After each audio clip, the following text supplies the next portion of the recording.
अगर आपको वीडियो अच्छा लगा तो वीडियो को लाइक और चैनल को सब्सक्राइब जरूर करें। एक बार की बात है, एक गांव में रमेश और मोहन नाम के दो भाई रहते थे। बड़े भाई का नाम रमेश तथा छोटे भाई का नाम मोहन था। रमेश की शादी हो चुकी थी। उसकी पत्नी का नाम हेमा था।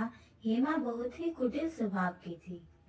वह हमेशा अपने पति से मोहन की बुराई करती रहती थी, लेकिन मोहन बहुत ही अच्छे स्वभाव का था।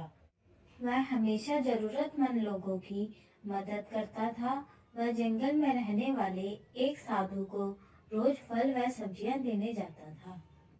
एक बार की बात है, गांव में कई महीने तक बारिश न होने के कारण खेतों में सूखा पड़ जाता है, जिसके कारण खेतों में कोई फसल नहीं हो पाती है।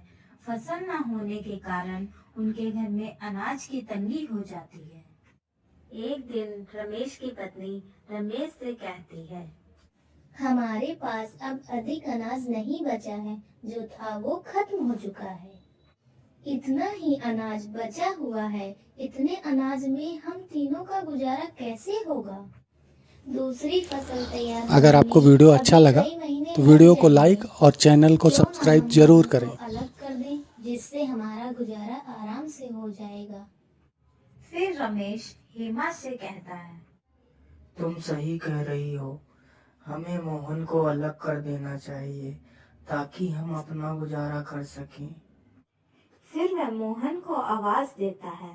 फिर उसकी पत्नी बताती है, मोहन घर पर नहीं है, वह कहीं बाहर गया है। लेकिन मोहन साधु के पास गया था। जब मोहन घर वापस लौटता है, तब घर पहुंचकर रमेश की पत्नी से कुछ खाने को मांगता है। तब उसकी पत्नी कहती है, आज कुछ खाने को नहीं है। जो अनाज था वो खत्म हो चुका है। अब मैं खाना कहाँ से लाऊं? तब तक वहां रमेश आ जाता है। फिर रमेश मोहन से कहता है, अब अनाज नहीं बचा है और ना ही इस बार फसल हुई है, इसलिए तुम्हें खुद अपने खाने का इंतजाम करना होगा। मैं तुम्हें पुराना वाला खेत देता हूँ, तुम उसमें अपना गुजारा करो। और ये घर भी मैंने बनवाया है, इसलिए तुम यहाँ नहीं रह सकते। रमेश की ये सारी बातें सुनकर मोहन बहुत दुखी हो जाता है और वहां से चला जाता है।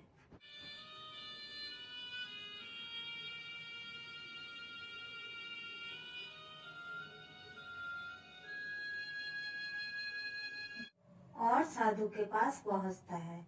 फिर उसे सारी बात बताता है। आज के बाद मैं आपके लिए कुछ नहीं ला पाऊंगा, क्योंकि मेरे पास खुद कुछ खाने को नहीं है और मुझे बहुत तेज भूख भी लगी है।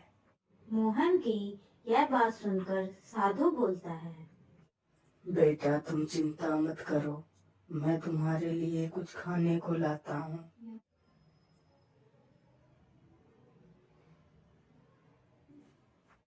फिर साधु उसे कुछ खाने को देता है और मोहन खाना खा लेता है।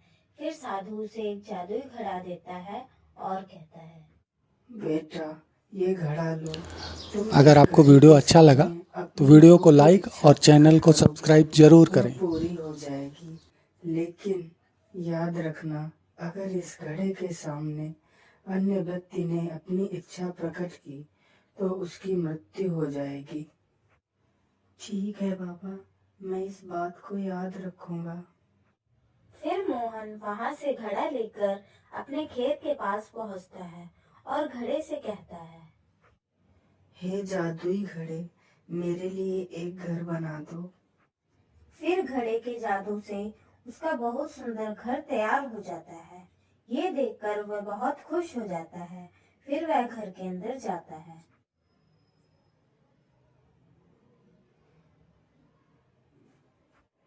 फिर रात को मोहन घड़े से कहता है, हे जादुई घड़े, मुझे बहुत तेज भूख लगी है, मुझे कुछ खाने को दे दो।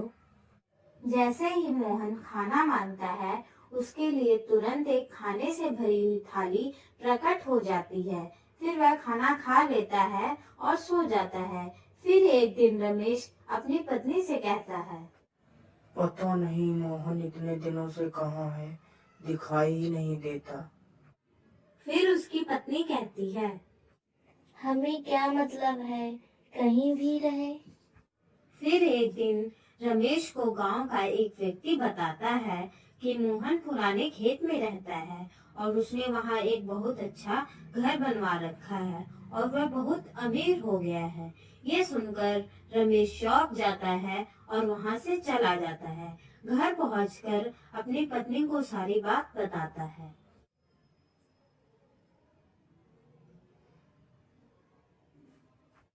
फिर रमेश की पत्नी उसे कहती है, ये कैसे हो सकता है, इतनी जल्दी वो अमीर कैसे हो सकता है। अभी कुछ दिन पहले हमने उसे अलग किया था। फिर रमेश कहता है, हमें जाकर पता लगाना होगा कि वह इतना अमीर कैसे हो गया। फिर वह दोनों रात को मोहन के घर में देखते हैं कि मोहन जादुई घड़े से खाने को मांगता है। फिर घड़े से खाने की थाली आ जाती है। यह देखकर रमेश सोचता है, अच्छा, तो ये इस घड़े से अमीर हुआ है। फिर मोहन खाना खाकर सो जाता है। फिर रमेश घड़े को चुरा कर ले जाता है और सुबह होते ही उस घड़े से कहता है, हे जादुई घड़े, मुझे बहुत सारा सोना दे दो। जैसे ही रमेश अपनी इच्छा घड़े के सामने प्रकट करता है, उसकी तुरंत मृत्यु हो जाती है। यह देखकर उसकी पत्नी जोर जोर से रोने लगती है और कहती है, हाय हाय, ये क्या हो गया आपको, हे भगवान, ये क्या कर दिया आपने। फिर वह दौड़कर मोहन के पास जाती है।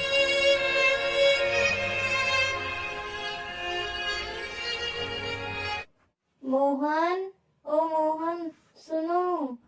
फिर मोहन देखता है कि रमेश की पत्नी उसे आवाज दे रही है।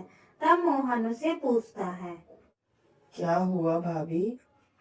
मोहन, अगर आपको वीडियो अच्छा लगा तो वीडियो को लाइक और चैनल को सब्सक्राइब जरूर करें। जादुई घड़ा चुरा कर ले गए थे और जैसे ही उन्होंने जादुई घड़े से अपनी इच्छा प्रकट की, तभी अचानक से वह बेहोश हो गए और जमीन पर गिर गए। यह सुनते ही रमेश दौड़कर साधु के पास जाता है और साधु से सारी बात बताता है। फिर साधु उसे बताता है, जल्दी जाओ बेटा और उस घड़े को अपने हाथों से तोड़ दो। यह सुनकर मोहन दौड़कर वहां पहुंचता है और जल्दी से घड़े को उठाकर जमीन पर पटक देता है, जिससे घड़ा टूट जाता है। घड़े के टूटते ही रमेश जीवित हो जाता है और वह मोहन से कहता है, मोहन, मैंने तुम्हें घर से बेघर कर दिया, लेकिन फिर भी तुमने मेरी जान बचाई। मुझे माफ कर दो मेरे भाई। फिर वह तीनों हंसी खुशी साथ में रहने लगे। अगर आपको वीडियो अच्छा लगा तो वीडियो को लाइक और चैनल को सब्सक्राइब जरूर करें।